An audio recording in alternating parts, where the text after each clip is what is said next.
It's kind of crazy that we're 3 months into this YouTube channel and I'm just now making my first non-Injustice 2 video. And it's also kind of crazy that we're just about to hit 3,000 subscribers as well, so thank you guys so much for all of that. But I wanted to talk about MvCI because this is a game that if you asked me at the start of the year if I was going to get it or not, I would have been a little bit cautious to answer the question because I didn't really know. At this point, I think it's pretty safe that I'm definitely going to get the game, if not just to make videos, but also because this recent demo has gotten me pretty intrigued. One of the big problems I have with fighting games in general is that they don't usually offer enough content to be able to play the game without playing it competitively online, or without playing it online, period. One thing that Injustice 2 did, and I hate to bring up Injustice 2 in this video because I really want to specifically talk about MvCI, but Injustice 2 is really worth mentioning here. They did a really good job of giving you content to play even if you don't want to go play online. The multiverse game mode rewarded you with in-game cosmetics, and even if it didn't, it would still be a fantastic distraction for people like me who don't always want to play online. Don't get me wrong, I'm still super interested in playing online. I play a lot of Injustice 2 online, but it's more or less for fun for me, rather than competitive integrity. One thing I want to say before I start critiquing the game is that this is coming from a player's perspective, not a Marvel vs. Capcom player's perspective. I'm not comparing this to any of the previous games, I'm just holding it to its own merits. So as far as the demo experience goes, opening up the menu for the first time was really nice. Everything looked really good and crisp. Obviously, we're missing some buttons on the menu because there's 4 characters, but only 3 buttons, so you would be able to cycle through them, and it just didn't look very clean. Obviously, there'll be more buttons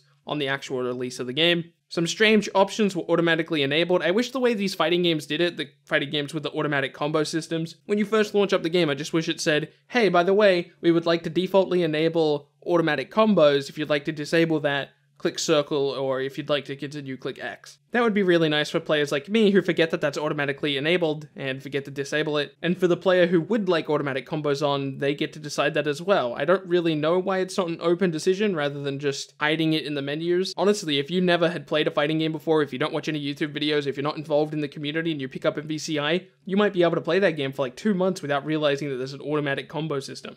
As long as you hadn't played a fighting game before. Obviously, if you've played a fighting game before, it's pretty obvious, but, you know, if you're new to it, it might feel just like how it's meant to be done. Capcom does this in most of their games that I'm aware of, but they actually have a HUD positioning system, which is really nice. One thing I would like to do is be able to resize it, but I don't think they've ever done that before, so it certainly wasn't an expectation, but it would be nice to be able to resize some of that stuff. There are some amazing UI customization options in some PC games that we don't often see on console games, so it'd be really nice to see that here. I'm not asking to actually completely change the UI, it would just be nice to be able to resize some of this stuff, but I doubt we're going to be able to get that. As far as the story mode itself goes, we're playing on a version of the game that is incomplete, and we don't know exactly where in the story we're picking up the game. This could be at the very start of the game, it could be towards the end of the game, it could be smack bang in the middle, we don't really know. So it's hard to really judge the pace of the game, but what I felt like when playing the beta is that random people would just pop up for fights who haven't been in the story yet, and I certainly hope that's not the way it's going to go. I would like some context as to why these people are here, but sadly I don't think it's gonna happen. Even though this is an incomplete product and we don't actually know how the story is going to turn out. Now, there has been some complaint among the community about the faces and the models of the characters. People making fun of how Chun-Li looks and stuff like that, eyes are too big and etc. This is one of the big things that it's kind of strange to complain about stuff like this before the launch of the game. We saw a similar thing happen with Injustice. Every time a character was revealed in that game, everyone was like, oh my god, ugly face, you know, Play-Doh face, things like that. And then obviously when the release of the game came around, the faces looked perfect. Definitely some of the best faces we've seen in fighting games, or maybe even in games, period. Things like faces and textures and models, all that stuff is usually like some of the last stuff to be worked on in games, especially fighting games, because it's so irrelevant in fighting games. Generally what you're focused on from a development standpoint is animations, balance, gameplay, story. The in-game models are like your least concerning thing. Certainly if these faces stay the same as they are in the game right now, it would be a little bit strange, and I would certainly like it if they changed that, but I definitely don't think it's worth criticizing right now. Now, this is a bit of a nitpicky thing for some people, but for me personally, we've gone so far with technology, and MvCI looks beautiful, but it should be able to sustain 60 FPS at all times, especially because it's a fighting game. But when I was playing through the demo, I did notice some frame drops. This should never be happening. And quite frankly, it's unacceptable. I'd like to think I have a bit of a better eye than most people when it comes to frame rate because I was a PC gamer for a long period of time and I intend to start playing more PC games, and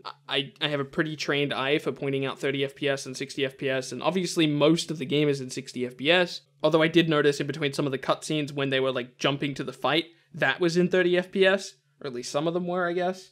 Definitely when the round ends and the opponent is in slow motion, that's definitely in 30 FPS, or at least something lower than 60, it might be like 40, whatever. And then even in actual fights sometimes, the frame rate, maybe it doesn't drop all the way down to 30, but I definitely noticed significant dips. I don't know if there was just something weird going on with my version of the game, if it was just the demo and it will be fixed in the full version of the game, but this is your first appearance to the public. This is the first time the public is getting access to your game. Why are we getting frame rate dips? That shouldn't be happening, and it's kind of unacceptable when we're talking about PS4 level hardware here. I also want to talk about the Infinity Stone system. For people who don't know, it's basically a character buff that you pick before the start of the game, or it's not necessarily a character buff, but it does different things in games and etc. Honestly, if you've played a game like League of Legends, it's kind of similar to the Summoner Spell system, and it's certainly not an original system, but it's the first time I've ever seen it in a fighting game. Actually, that's sort of not even true. It's kind of in Dive Kick, or to a lesser extent. The problem with this type of system, the reason I don't like this type of system, is because with every specific character, there's always going to be a quote-unquote correct option. Maybe not at launch, there's probably going to be just some dispute among pro players about which Infinity Gem or which Infinity Stone? I don't know, rip my Marvel lore. But there will be some argument among fans, or at least among pro players, about which one is the quote-unquote correct one for each character. But after some period of time, once the game's been out, there will be a quote-unquote correct option, and the other ones will be incorrect. That's just in the nature of this type of system. It's one of the reasons why, as a first-person shooter game competitively, in the past, I haven't really enjoyed Call of Duty as much as I should, because there's always a quote-unquote correct perk loadout and a correct loadout in general. Preset loadouts and items and things like that for games in general isn't really a good thing for anybody, unless you go super complicated with it like a deck in a strategy card game, because there's a high enough amount of variables there that the decision actually matters, because you're deciding, alright, I'm a little bit better against this thing, I'm a little bit better against that thing, but when it's just so simple like it is in, say, something like League of Legends, or even now in MvCI with the Infinity Gems, I feel like it will just end up being fairly straightforward. And even in the world where it's not straightforward, and it is complicated, and it is interesting, and it does change the pace of each game, then you end up with a more complicated system, increasing that learning curve that so many people struggle with in fighting games. So this is kind of like a lose-lose-lose situation. I can't imagine a world in which anybody wins from this system. I guess maybe if you're a Marvel fan, like the lore behind it is kind of interesting. But even if you are a Marvel fan, I thought the Infinity Gems were like kind of special in the sense that not everybody could wield their power, but yet everybody on this roster can. So I don't know, it's just, I'm not a huge fan of this from a lore perspective. I'm not a huge fan of it from a gameplay perspective. I'm not a huge fan of it at all, period. So I would like to see a world where this was completely gone from the game. I don't see any use for it at all. Visually, I like MvCI a lot. Everything that they do on screen looks incredibly flashy, even if you're just mashing buttons like you've seen me do in the background gameplay. Because quite frankly, I wasn't interested in learning combos without a training mode, so I was just kind of mashing buttons and hoping for the best. I'm excited for this game, and that's pretty rare to get somebody like me excited in MvCI, because I am not a Capcom fan. I can't name a Capcom game that I played and enjoyed. That's just me personally, other than Resident Evil. I like Resident Evil, but I don't like Resident Evil for the characters, if that makes any sense. Like, I like the gameplay of Resident Evil, so whilst I enjoy the gameplay of Resident Evil, I'm not necessarily excited about characters like Chris. But regardless, that's not really what I'm trying to say. What I'm trying to say is I'm not particularly interested in Capcom, I'm not particularly interested in Marvel, although I do love some of the Marvel characters. I love Spider-Man and all of his surrounding characters. I've heard that Venom might be a DLC character. That would get me really excited. I'm a huge fan of Black Panther as well. Iron Fist I'm a huge fan of, although he hasn't been revealed yet, so hopefully he will be in the future. But other than that, Marvel characters don't specifically appeal to me, so they've done a pretty good job, because they've managed to get a person like me interested. I just really hope the game ends up getting some level of single-player content. Unfortunately, I am in a weird position right now. Later this year, I'm going to be upgrading my PC because I want to be playing some new games that are going to be releasing, like Destiny 2, Battlefront 2, even Call of Duty World War II looks pretty good. And I want to play all of those games on my PC. MvCI is getting a PC release. However, they don't have crossplay. This is a huge shame for me. I wouldn't even come close to calling myself a Street Fighter fan, but I purchased Street Fighter V because it had crossplay and I was able to play with my friends on console. That's a big deal, because one of the big problems with PC gaming is it requires a pretty decent PC to do a lot of PC games, and generally if the community isn't large enough, it doesn't end up becoming worth it because you're not able to play with anyone. As someone who lives in Australia, it's already pretty hard for me to find matches on Injustice 2, let alone moon trying to play MvCI on PC. And without crossplay, it's going to be close to impossible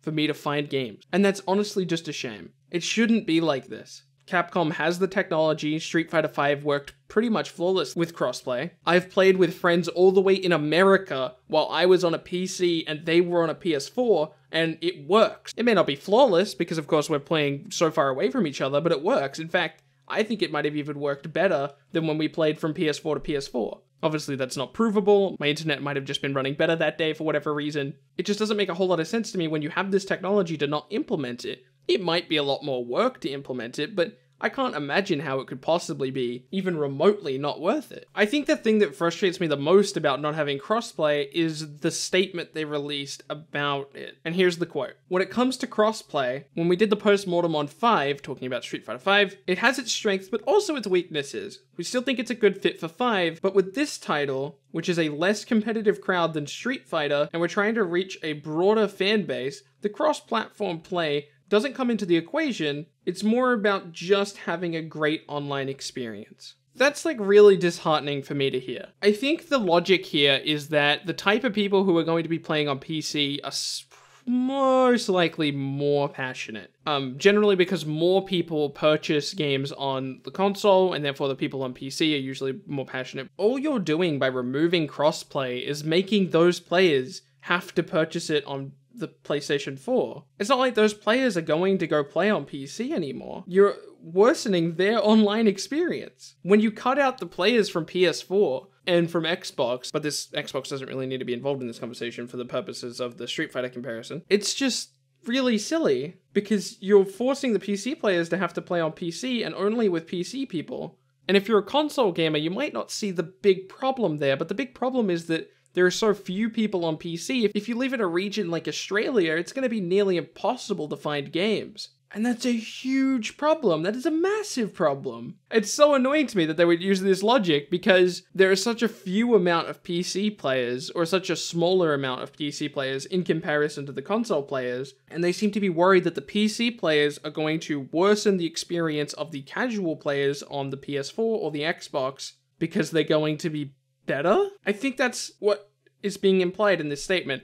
Overall, I wouldn't put a whole lot of thought into this statement because I think it's actually a bit of an excuse. I think the reason they're not doing crossplay is because this time they would have to involve Xbox One, and there might be some like weird behind the scenes shenanigans with that they're not allowed to talk about. I think that makes a whole lot more sense than this like competitive environment joke of a statement they released. So overall, that's a bit of a shame, but other than that, I'm excited about MvCI. Unfortunately, I'm probably going to end up getting it on PC so that I'm able to play it the way I want to play it. It's just going to suck not being able to play with some of my closest friends who are going to be getting it on PS4. Anyway, thank you guys so much for the support recently. Again, we're just about to hit 3,000 subscribers, which is awesome. Thank you guys so much. My name is Bilbzy, and I will see you in the next video.